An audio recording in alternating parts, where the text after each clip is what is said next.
जय राम जी की। आज 6 फरवरी 2024। द्वादश ज्योतिर्लिंग 4 धाम की पदयात्रा में लगभग 5 महीने पूरे हो गए आज मेरे। 153 दिन या 154 दिन कह सकते हैं इसको हम लोग। उत्तरी कर्नाटक क्षेत्र में जहाँ पे अंजनाद्री, अंजनेरी या हनुमान जी के जन्म स्थल है, वहाँ तक के क्षेत्र में ज़बरदस्त गन्ने की खेती होती है।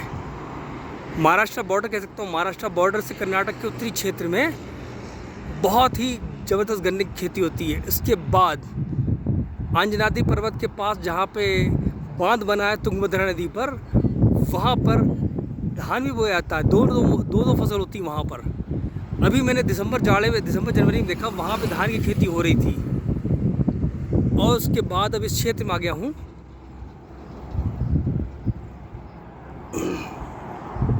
ये क्षेत्र है जिस जिले में खड़ा हूँ, ये है तुमकुर। सीरा से आया हूँ मैं चलता हुआ 16 किलोमीटर, जो उसकी तहसील है सबसे अच्छी। और इस जगह पे 50 किलोमीटर के क्षेत्र में सबसे ज़्यादा नारियल की खेती होती है।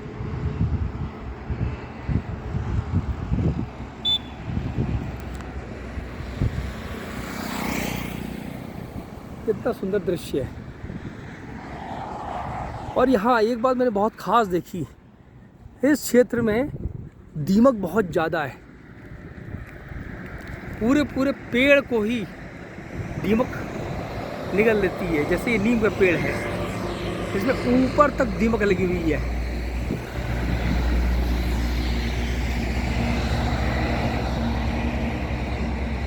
यहाँ ये पेड़ों को या ज़मीन को लौटपोट कर रही हैं।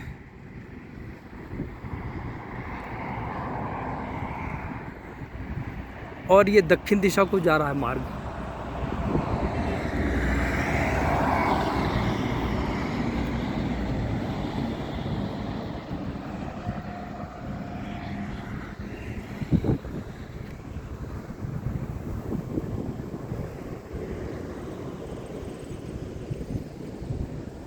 और यहाँ मैंने काले पत्थर की लोगों के यहाँ पे बेंचें देखी, बैठने के स्थान देखे, या जिस पे काले पत्थरों का जो है बड़ा भारी कारोबार होता है इस क्षेत्र में। और नारियल का ये बहुत बड़ा क्षेत्र है। एक विशेष बात है, कर्नाटक में लगभग 3000 किलोमीटर मेरे पूरे होने वाले। यहाँ पर बेंगलुरु से शायद 50-60 किलोमीटर या 80 किलोमीटर पहले जो है मेरे 3000 किलोमीटर हो जाएंगे। अर्थात 5 महीने में मैं 3000 किलोमीटर चल पाया हूँ। जबकि मैंने सोचा था कि अप्रैल मई में मैं पहुँच जाऊँगा। खैर, गर्मी थी। द्वादश ज्योतिर्लिंगों में से 6 ज्योतिर्लिंगों के दर्शन हो चुके हैं। 2 गुजरात में, नागेश्वर ज्योतिर्लिंग 6 सितंबर को, उसके बाद द्वारिका धाम, सोमनाथ मंदिर, फिर मध्य प्रदेश में महाकालेश्वर में दिवाली मनाई। वहाँ से चलते हुए ओंकारेश्वर आ गए इंदौर के रास्ते में मैंने अजंता गुफा देखी, ओंकारेश्वर। फिर उसके बाद ओंकारेश्वर के बाद फिर मध्य प्रदेश से हम आए महाराष्ट्र में। भुसावल के रास्ते से चलते हुए मैं अजंता गुफा देखता हुआ औरंगाबाद, जिसका पहले नाम था उसका नाम अब छत्रपति संभाजी नगर हो चुका है, वहाँ पहुँच गया। वहाँ पर एलोरा गुफा थी। एलोरा गुफा में देखा दृश्य। फिर वहाँ से नासिक त्र्यंबकेश्वर दर्शन करे। नासिक त्र्यंबकेश्वर से चलते हुए कोल्हापुर के रास्ते मैंने कर्नाटक प्रवेश करा। पहले प्लान था मानचित्र के अनुसार कि कोल्हापुर से हुबली से मैसूर होते हुए जाऊंगा मैं तमिलनाडु। फिर उसके बाद हनुमान जी का जन्मस्थल भी तो देखना था। बिना हनुमान जी के तो मेरा कार्य होता ही नहीं है। फिर इसीलिए वहाँ से मैंने पता करा, तो वहाँ पे पता चला कि जो दूधगंगा नदी है, जो आपका महाराष्ट्र कर्नाटक के बीच में विभाजन करती है, वहाँ से निपाणी पहली तहसील थी, 11-12 किलोमीटर बाद वहाँ से रास्ता बदला और सीधे अंजनाद्री पर पहुँच गए। अंजनाद्री कह सकते हैं, अंजनेरी कह सकते हैं, हनुमान जी की जन्मस्थली कह सकते हैं, केसरी नंदन कह सकते हैं, पवन पुत्र कह सकते हैं हनुमान जी को।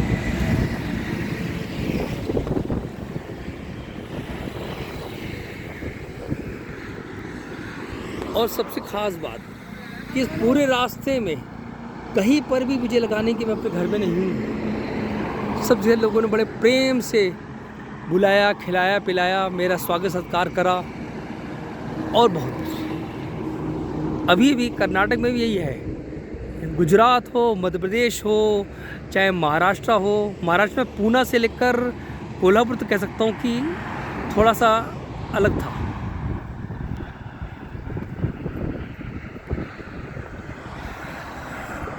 और